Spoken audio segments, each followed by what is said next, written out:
कि लाइफ में तो अटैचमेंट रखो मत, इतनी ज़्यादा तो मत रखो जब तुम स्ट्रगलिंग पीरियड में हो, जब एक तरीके से तुम मेहनत कर रहे हो, जहाँ पर तुम्हें पता है कि यहाँ पर कल तुम्हारा एग्जाम है और आज रात को तुम्हारे साथ कोई ऐसी जो है कोई बोल दे ब्रेकअप हो गया तो तुम रोते धोते बैठे हुए और यहाँ पर इन चीज़ों को कर रहे हो। यानी लकड़ी को भी काटने के लिए लकड़ी की ही आवश्यकता पड़ती है, तो हमेशा अपनों को गिराने के लिए अपने ही गिराते हैं। अक्सर लोग भी टारगेट उन्हीं को करते हैं जिनको आसानी से मूर्ख बनाया जा सकता है, पागल बनाया जा सकता है। तो अपने आप को इमोशनली थोड़ा कंट्रोल करें, अपने आप को स्ट्रॉन्ग रखें। यहाँ पे एक बच्चा कह रहा है कि सर मेरे अपने ही मुझे बहुत ज़्यादा ताना देते हैं।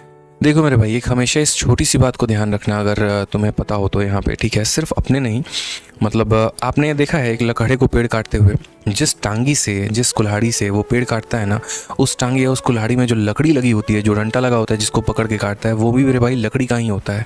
और जिस चीज़ को वो काट रहा है ना, वो भी लकड़ी है। यानी लकड़ी को भी काटने के लिए लकड़ी की ही आवश्यकता पड़ती है। तो हमेशा अपनों को गिराने के लिए अपने ही गिराते हैं।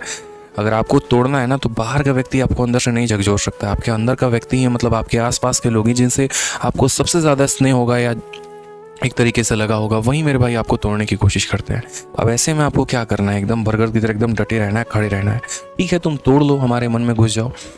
कभी कोई व्यक्ति आपको बोल देता है कि हाँ भाई आज से तुमसे बात नहीं करेंगे, दुख होता है, नहीं होता है। लेकिन अगर तुम्हारी लाइफ लाइन अगर तुम्हें बोल दे कि कल से हम बात नहीं करेंगे, ब्रेकअप, तो मेरे भाई तुम्हें ज़्यादा दुख होगा। क्यों? पता है, तुमने अपनी फीलिंग्स, अपने इमोशंस, अपने अटैचमेंट उसके साथ जोड़ रखे हैं।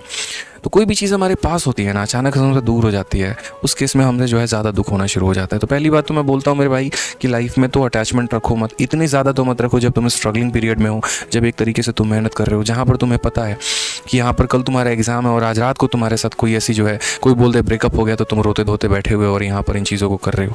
तो ऐसी चीज़ें तो मत रखो। जब तक तुम कामयाब नहीं हो जाते, जब तक तुम जीवन में बहुत बड़ा मुकाम हासिल नहीं कर लेते, मुझे नहीं लगता है यहाँ पर कि उस लेवल की अटैचमेंट या इमोशंस रखने चाहिए इंसान को।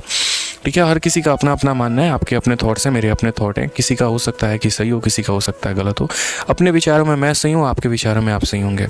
मेरे विचार बड़े सिंपल से साधारण से रहते हैं कि अगर मुझे जीवन में आगे बढ़ना है तो हम अपने रास्ते में वैसी बाधा हम ना लेके चले मेरे भाई, ठीक है, जिससे हमें थोड़ी सी परेशानी हो, जिससे हमें थोड़ी सी कठिनाई हो या लोग उसका फ़ायदा उठा पाएँ।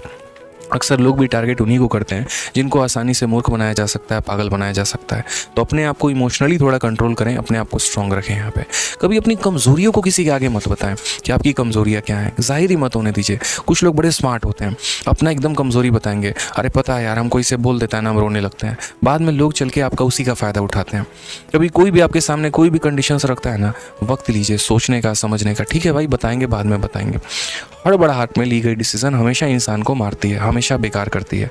अगर आप कोई बिजनेस मीटिंग में जा रहे हैं, किसी ने अचानक आपके ऊपर कोई बात बोल दी, परसेंटेज की बात कर दी, कोई भी बात कर दी, अपना वक्त लीजिए, संभालिए अपने आप को। ठीक है, सही वक्त का इंतजार करिए, 1-2 दिन लीजिए, ताकि उस जाल से, उस मोह माया से बाहर आ पाएँ। ठीक है, और फिर आकर ठंडे दिमाग से सोचिए कि आपको करना क्या है। इसी तरीके से कभी भी जीवन में अगर आप कोई परेशानी में है, कहीं पर भी किसी भी स्थिति में है, तो वहाँ पर डिसीजन मत लीजिए, थोड़ा समय लीजिए, हर तरह के हर पहलू का जाँच करिए, और उसके बाद तब जो है आप सही डिसीजन, सही पहलू मेरे भाई आप ले पाएंगे। और वो चीज़ आपको जीवन में बहुत आगे बढ़ने का मौका देती है। अक्सर मैंने लोगों को देखा है, थोड़ा सा बिजनेस में लॉस होता है, थोड़ा सा मॉक टेस्ट में नंबर कम आ जाएगा या असफलता प्राप्त होगी, वहाँ पर वो अपने आप को और ज़्यादा नीचे ले जाने की कोशिश करते हैं। तो ऐसा ना करो मेरे भाई। ठीक है, वक्त लो, जांचो, पड़तालो, अपने आप को हमेशा बेकार मत कहो। 60 नंबर मॉक टेस्ट में हमारे भी आए थे सबसे पहले मॉक में, लेकिन वहीं मेरे भाई जब हमने पेपर दिया तो 644 है 700 में, जो हमारा CGL 19 का था। ऑल इंडिया रैंक 114 भी लेकर आए, एक्साइज इंस्पेक्टर भी बने और आज कईयों को इंस्पेक्टर बना चुके हैं। तो पहली चीज़ कभी डिसाइड नहीं कर सकती है जीवन में क्या होगा। ठीक है, इसलिए इतना मत सोचिए, जीवन में बहुत कुछ है प्राप्त करने को, अभी तो आगे बहुत जाना है। ठीक है, वक्त रखो, सब्र रखो अपने ऊपर।